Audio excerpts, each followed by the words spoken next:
जय Hind. This is सूबेदार Raghu Tomar, retired from Indian Army, which is famous in the entire world for its professional work. दोस्तों, आज आपका ये दोस्त, आज आपका ये फ्रेंड, आज आपका ये छोटा भाई, आज आपका ये बड़ा भाई, आज आपका ये फ्रेंड, आज आपका ये फिलोसफर एक नया मौजू लेके आया है। मेरा सब्जेक्ट आज टोटल नया होगा। तो सबसे पहले मैं आपको धनतेरस की बेस्ट विशेष देता हूँ, शुभकामनाएं। भगवान आपको हमेशा सुख, संपन्नता और आपके जीवन में खुशियां लाए। सेकेंडली दोस्तों, आपको ये मैं कहना चाहता हूं कि if you want informative,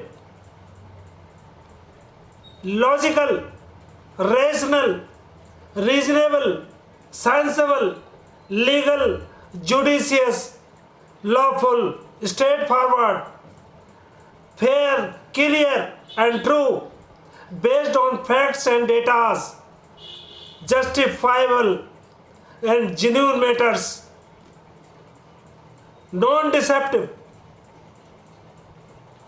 transparent, trustworthy, and in very simple words. अगर आप इस टाइप के वीडियो चाहते हैं जो मैं आपको देने के लिए गारंटी देता हूं, आपको पूरा स्टडी के बेस पे पूरा 50 साल प्लस 10 इयर्स बिफोर इसकी पूरी जियो पॉलिटिकल हिस्ट्री, जियो political matters, Indian history, Indian defence history और सारी इन चीज़ों के ऊपर आपको ये सूबेदार रघु तोमर वादा करता है कि जेन्युइन फैक्ट्स के साथ, डिसेप्टिव नहीं होगा और डफर्स की तरह बिना मतलब के आपको कंफ्यूजिंग, फॉल्स, सेंसेशनल और डिसेप्टिव थंबनेल बनाकर आपको जो वीडियो बनाए जा रहे हैं, जो आपको दिखाए जा रहे हैं, उनसे वो इसमें कुछ नहीं होगा। आपको जो भी जानकारी दी जाएगी that will be authentic, totally based on data and facts. Duffers YouTubers से दूर रहे प्लीज। अगर आप ये सब सेंसिबल चीजें चाहते हैं, नॉन सेंसिकल चीजों से तंग आ गए हैं, तो मैं आपको ये सूबेदार तोमर आपको वादा करता है कि आप मुझे सपोर्ट कीजिए, मेरे वीडियोस को लाइक कीजिए, मेरे वीडियोस को सब्सक्राइब कीजिए। देन ओनली आई कैन, तभी तो मुझे मोटिवेशन मिलेगा आपसे कि मैं जो कुछ करना चाहता हूँ, जो मेरा उद्देश्य है, मेरे सैनिक समुदाय को below officer rank, Indian army officers below officer rank को समझते हैं कि they bloody don't know anything, they have Englishman mentality, and after selection from SSB, when they come in the units or when they join in the armed forces after passing out from various academies, they think themselves they knows each and everything, and bloody these JCOs are just like a slaves. उन्होंने 75 साल में हम लोगों को एक slave mentality के तहत treat किया है, हमारे हर चीज़ पे उन्होंने। तो आप आज का मेरा विषय यही है। पहले मैं आपको खुशी की खबर देता हूँ कि आपके जितने भी इंटाइटल्ड पर्सन हैं OROP 2, वैसे ये OROP 2 कहना ज़रा अच्छा नहीं लगता, अच्छा नहीं है, लॉजिकल लीगली सही नहीं है। बट क्या है कि अब कुछ चीज़ें जब हर आदमी के माइंड में वो भर गई है कि it is OROP 1, it is OROP 2, but it is not correct my dear. But मैं उसके ऊपर बाद में कभी अभी आपका समय नष्ट नहीं करूँगा। OROP 2 में जो भी हमारे JCOs OR इंटाइटल्ड हैं, इवन ऑफिसर्स भी, those who are entitled for third installment as per the rules, as per the decision of the Supreme Court, their third installment, उनका तीसरा इंस्टॉलमेंट OROP का आज या कल या किसी का 1-2 दिन पहले भी आ चुका होगा, या आज तो मैक्सिमम सभी का क्रेडिट उनके पेंशन अकाउंट में हो जाएगा। तो है ना बल्ले बल्ले, तो बल्ले बल्ले की खबर भी है मेरे पास दोस्तों, ऐसा नहीं है। तो ये आप अपनी दिवाली मनाएं, धनतेरस मनाएं और अपने बच्चों को सब तरह की खुशियां दें। मेरा आज का सब्जेक्ट है why the gulf is increasing in officers and JCOs OR। JCOs और OR में खाई क्यों बढ़ती जा रही है, आज का मेरा मौजू यही है और आज का मेरा सब्जेक्ट भी यही है। अब ये बातें आपको कौन बताएगा, ये बल्ले बल्ले वाले आपको बताएंगे या और कोई आपको है ना कुछ और बताएगा। कोई बोलेगा है ना इस पर्स में ये हो गया, इस पर्स में वो हो गया, सभी हो गया, वो भी ठीक है। लेकिन दोस्तों मैं आपको बड़े लेवल की चीज़ें बताऊंगा और सभी को बताऊंगा, जो कि मेरे सिपाही से लेकर सूबेदार मेजर तक को अफेक्ट करता है। मेरे वर्ड्स में बीच बीच में इंग्लिश लैंग्वेज के वर्ड्स क्यों आते हैं, क्योंकि लॉ जो है पूरा इंग्लिश में ही लिखा हुआ है और उसको उसी लैंग्वेज में पहले बोलूँगा, उसके बाद मैं आपको उसका मीनिंग बताऊँगा। तो इसलिए प्लीज़ मेरे दोस्तों ये मत सोचना कि सूबेदार तोमर साहब आपको अपनी अंग्रेजी बखानता है, ऐसा कुछ नहीं है। मेरा मेन मकसद है कि इंग्लिश और हिंदी में बताने से हमारे एक तो non Hindi speaking people, non Hindi speaking JCOR और अदर पर्सन्स और कुछ इंग्लिश मैन मेंटलिटी के लोग भी, उनके भी कान में मेरी बात पहुँचे, so that they should also know that whatever they are doing mischievous things, what mischievous things they are doing is known to all, is known to JCOs OR also. So दोस्तों come to the point. Why the gulf is increasing in officers and JCOs OR? हमारे JCOs OR और officers के बीच में खाई क्यों बढ़ती जा रही है, इसका मेन 3-4 रीजन है, ज़्यादा नहीं है दोस्तों। और इसके ऊपर कोई गौर नहीं की जा रही है। इंडियन आर्मी अफसर्स तो इसके बारे में बिल्कुल, उनको तो कोई परवाह ही नहीं है। इंडियन गवर्नमेंट ऑफ इंडिया भी इसके ऊपर विचार नहीं कर रही है, क्योंकि वो टोटल डिफेंस लीडरशिप है, डिफेंस के हुज हुए मीन्स हमारे सीनियर अफसर साहिबान, उनके ऊपर वो बिलीव किए हुए हैं कि शायद नहीं कि ये लोग अपना एक सिस्टम है उसको ये ठीक चला रहे हैं। पॉलिटिशियंस इस बर्रैया के छत्ते को डिस्टर्ब नहीं करना चाहते, क्योंकि वो अपने मिनिस्टरशिप, सांसदशिप, विधानसभा की सदस्यता, चुनाव जीतना और इधर उधर की तिकड़ में बैठाने में ही उनका सारा समय, सत्ता में कैसे आना, तो इन सब चीज़ों को में वो लिप्त रहते हैं। इसलिए they are least worried what is happening in the defense forces and what is why the subordinates are being treated like slaves, या उनको जो मिलना चाहिए लीगली या उनका जो भी है उसके साथ वो नहीं हो रहा है। सारा कुछ हमारे डिफेंस ऑफिसर्स इसके जिम्मेदार हैं। वो क्या है मैं आपको बताता हूँ। दोस्तों, सबसे पहले डिफेंस में इंडियन आर्मी एक्ट 1950, जो कि 1950 का जो अधिनियम है आर्मी एक्ट, ये अंग्रेज़ों की 1911 का अधिनियम था, उसको कॉपी करके इन्होंने नाम बदल के इसको 1950 में इंडियन आर्मी एक्ट बना दिया।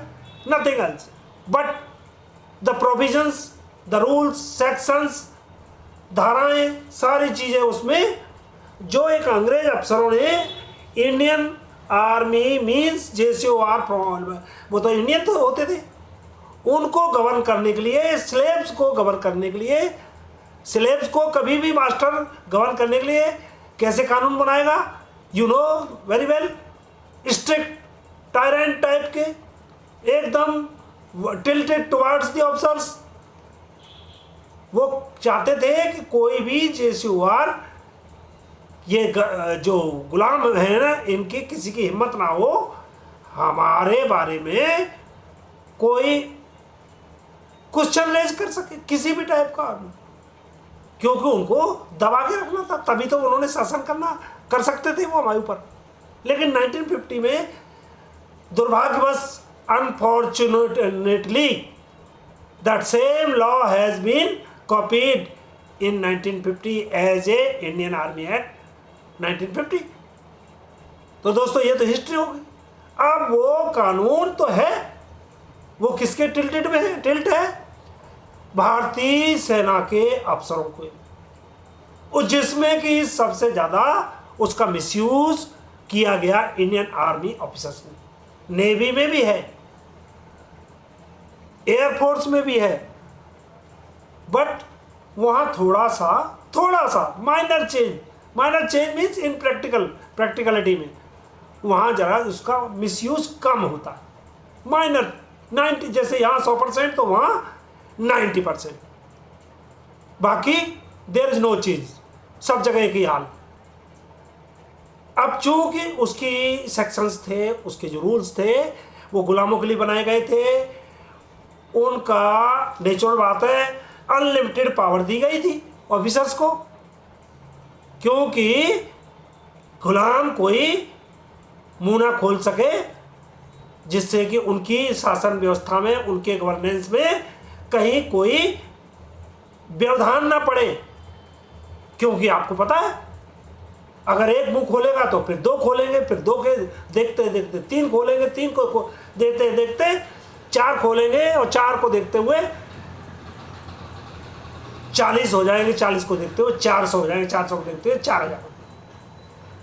तो अंग्रेज इस मामले में बहुत इंटेलिजेंट थे, they were very intelligent.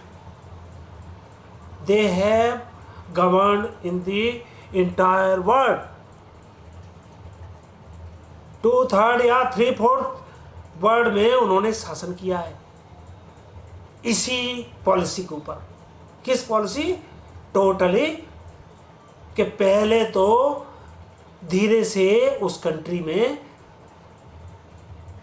कुछ न कुछ अपना व्यापार और इन चीज़ों के ऊपर वहाँ एंट्री कर लो, और धीरे धीरे उस भूभाग पे, उस कंट्री के ऊपर जम जाओ। और उसके पास, उनके पास तो रूलिंग तो थी, दे वर नोइंग ईच एंड एवरीथिंग।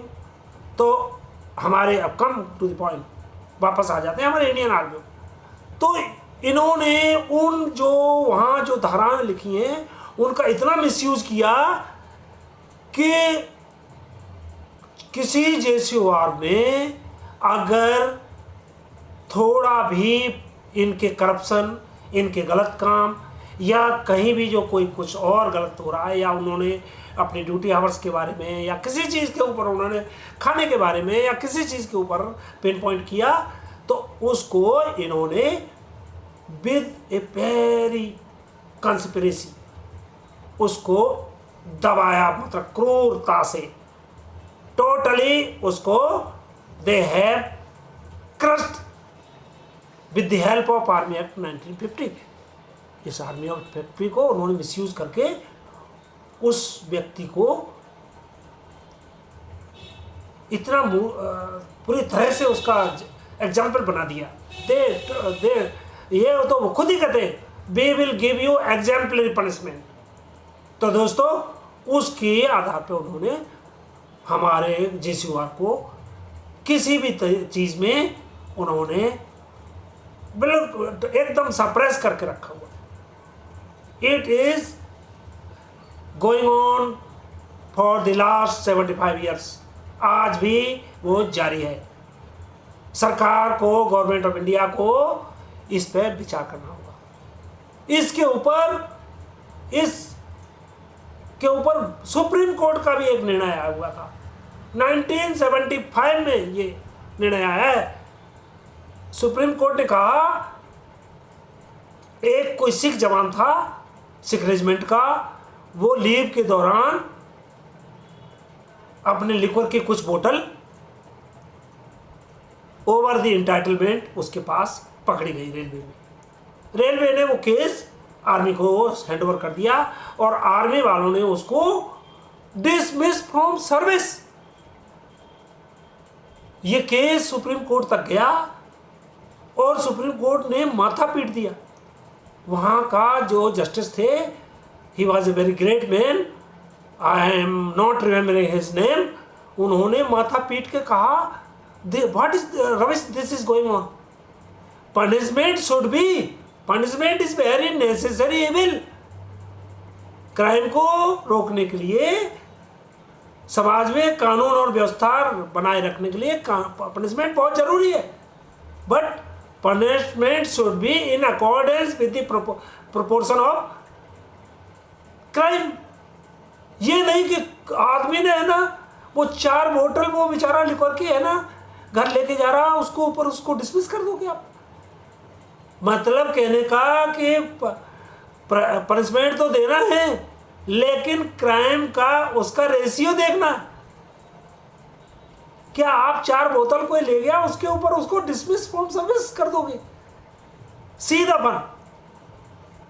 एक और जज ने एक बार जज निर्णय दिया था कि आर्मी का 10th क्लास या 12th क्लास या ग्रेजुएट वाला अफसर, पढ़ा हुआ अफसर, जिसको कोई legal knowledge, formal legal knowledge नहीं होती है, और वो किसी यूनिट का CO होता है, as a major, as a lieutenant colonel और कर्नल, समथिंग एल्स, एंड उसको एक जज को कितना प्रोफेशनल स्टडी करना पड़ता है, कितने एग्जाम, और तब जाके कहीं उसका वास्ट एक्सपीरियंस होता है as a lawyer, as a practitioner, और तब कहीं जज बजा के वो बनता है। तब उसको जो कहीं जाके 2 दिन की पनिशमेंट, 2 दिन का जेल देने के लिए उसको अधिकार मिलता है। और यहाँ आर्मी में जो सिंपली इंटर पास या ग्रेजुएट या समथिंग एल्स, वो आदमी CO बन गया, कमांडिंग ऑफिसर बन गया, उसको इंडियन आर्मी एक्ट में उसको एक आदमी को डिसमिस करने का पावर मिल जाता है। उसको जेल तो 28 दिन क्वार्टर गार्ड, तो उसको भेजना ऐसे उसके लिए दाल रोटी है जैसे, मतलब सिंपली उनके एक जवान ने है ना कहीं थोड़ा है ना एक थोड़ा सा उसका कोई छोटा मोटा क्राइम कर दिया, छोटा, कि उसका ड्रेस ठीक नहीं था, उसका बटन टूटा हुआ था, कि उसका हेयर कट नहीं था, उसको 28 days 28 days, that is also a prison. Civil में 28 डेज मीन्स 1 महीने की सजा देने के लिए 28 ईयर तक मुकदमे चलते रहे, और यहाँ with in hours not days इन्होंने उसको 28 डेज के हेयर कट ठीक नहीं। मीन्स कितना बड़ा मिसयूज ऑफ पावर है, ये सरकार को देखना पड़ेगा। ये दूसरा कारण, ये है पहला कारण, increase of gulf between officers and जेसीओस। नेचुरल बात है, जेसीओ में कितना बेचारा क्या मैसेज गया, और ये लोग अपनी अफसर मेस में है ना, उस दिन 4 पैक की जगह 6 पैक पीते और हंसते कि इनको, इन ब्लडी जेसीओ को इनको दबा के रखो, तभी ये, नहीं तो ये आपके सिर पे चढ़ जाएंगे। सीधा इनकी थिंकिंग, इनकी फिलॉसफी देखिए। तो दूसरी बात दोस्तों, ड्यूटी आवर्स अगर ऑपरेशन चल रहा है, लड़ाई चल रही है, उस समय मैं खुद कहता हूं कि there is no any discussion of duty hours, क्योंकि ऑपरेशन में आपकी ड्यूटीज जेसीओ को 24 घंटे क्या 36 घंटे भी आपको लगाया जाएगा, और आपको देश की रक्षा के लिए, उसी के लिए आपका बेसिक जॉब है। But in peace time officers JCO को 24 आवर्स बिजी रखते, they are never being given the rest time, उनको रेस्ट ही नहीं दिया जाता। संडे हो, मंडे हो, लीव हो, मतलब हॉलीडे हो, और उनको है ना वही उसी ऑपरेशनल करके है ना, it is a misuse of power, it is misuse of power.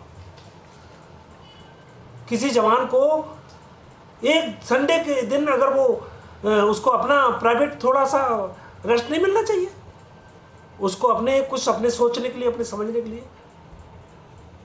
दिन में वो फुल इंगेज रहा आपके ऑफिशियल वर्क में और किसी जहाँ ड्यूटी थी उसकी, और रात को उसको नाइट ड्यूटी के बाद फिर दिन में आप उसको फिर ड्यूटी, और फिर शाम को फिर ड्यूटी, नाइट में ड्यूटी। आप कोई उसके ऊपर कोई सुनाई नहीं है। एक ही उनके यहाँ आर्मी अफसर बोलता है कि you are under army act and you have to obey the order. Order का मतलब ये नहीं है, आप उसको मिलिट्री एक्ट के तहत आप उससे कड़ाई कर सकते हैं, लेकिन मिलिट्री एक्ट में ये भी तो लिखा है उसको रेस्ट मिलना चाहिए, उसको प्रॉपर रेस्ट मिलना चाहिए, तभी तो वो दूसरे दिन के लिए तैयार होगा। सीधा फन। तीसरी चीज इंटरटेनमेंट। आर्मी अफसर्स का डेली 28 दिन का 30 दिन, महीने में 30 दिन होते हैं, 30 दिन उनका एक वो होता है सिस्टम कि दिन में ये इंटरटेनमेंट होगा, रात को शाम को पार्टी होगी, और एक दिन संडे को उनकी पिकनिक होगी, और ये होगा, और सारा पूरा है ना, पूरा गवर्नमेंट का, इंडियन आर्मी का, डिफेंस का सारा infrastructure means you know each and everything, वो सारा उनकी अपनी पार्टी में यूज करेंगे, मिसयूज करेंगे, यूज नहीं मिसयूज करते, और जवानों को उसमें एज ए बेरा, एज ए है ना servant, as a domestic menial works में उनको लगा के उनको रखते हैं। इससे खाई नहीं बढ़ेगी। चौथी बात, चूंकि वीडियो बड़ा हो रहा है, मैं बहुत समराइज कर रहा हूँ, बहुत बातें मेरे पास बहुत है। लीव, अथराइज लीव, एक जवान को 60 डेज एनुअल लीव और 30 डेज कैजुअल लीव ऑथराइज है, जो गवर्नमेंट ऑफ इंडिया ने उसको जरूरी दी है कि बहुत ज़रूरी है उसको। साल में अगर 90 दिन घर नहीं जाएगा वो, अगर उसको नहीं, तो उसको बड़े सोच समझ के ये छुट्टी ऑथराइज की थी। लेकिन किसी भी जवान को, most of the jawans officers छुट्टी देते समय उसके साथ ऐसा ट्रीट करते हैं जैसे उनको पॉकेट से छुट्टी दे रहे हो। What is this? Why they don't give him leave when he requesting for that? That is a very, very pertinent thing. Government has to look after on this.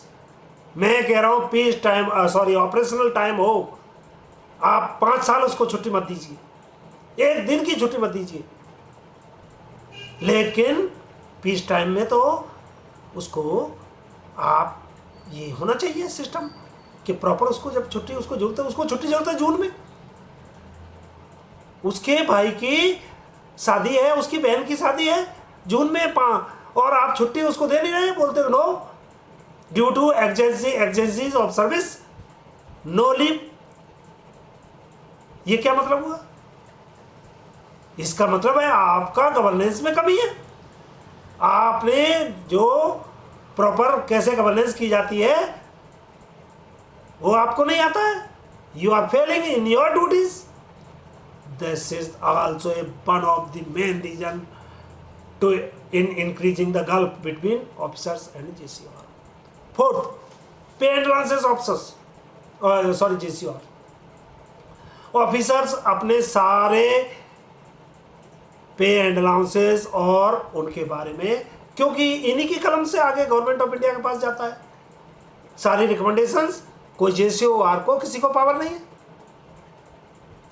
सारा यही लोग भेजते हैं, तो वो गवर्नमेंट ऑफ इंडिया नेचुरल बात है कि जो गवर्नमेंट ऑफ इंडिया के पास जो रिकमेंडेशन पहुंची है उसी में काट छांट किंतु परंतु हो गया, कोमा वोमा लगा के कम थोड़ा प्रूनिंग करके और वही पॉलिसी बनेगी, वही चीज़ रिकमेंड होगी। JCOR का तो कोई वहाँ वही नहीं है। तो ये सारी चीज़ें हैं दोस्तों, मैं बड़े दुख के साथ कहना पड़ रहा है, ये सारी चीज़ें मैं जिस इंडियन आर्मी का मैं पार्ट रहा हूँ, I am the proud man, I have full proud on my Indian army. This is the world famous army जिसका मैं मेंबर रहा हूँ 28 ईयर्स। तो दोस्तों आपको आज में वीडियो काफ़ी लंबा हो चुका है, अब मैं इसको आगे नहीं इंक्रीज करना चाहता हूँ दोस्तों, इसलिए मुझे माफ़ करेंगे। मेरे माइंड में अभी बहुत मसाला था, but I am forced to stop myself. तो दोस्तों मुझे माफ़ करेंगे, फिर कभी आई विल टेल और फिर दूसरे वीडियो में मिलूँगा। जय हिंद। आप अपने बच्चों के साथ दिवाली मनाएं और खुशियों के साथ रहें। थैंक यू, धन्यवाद।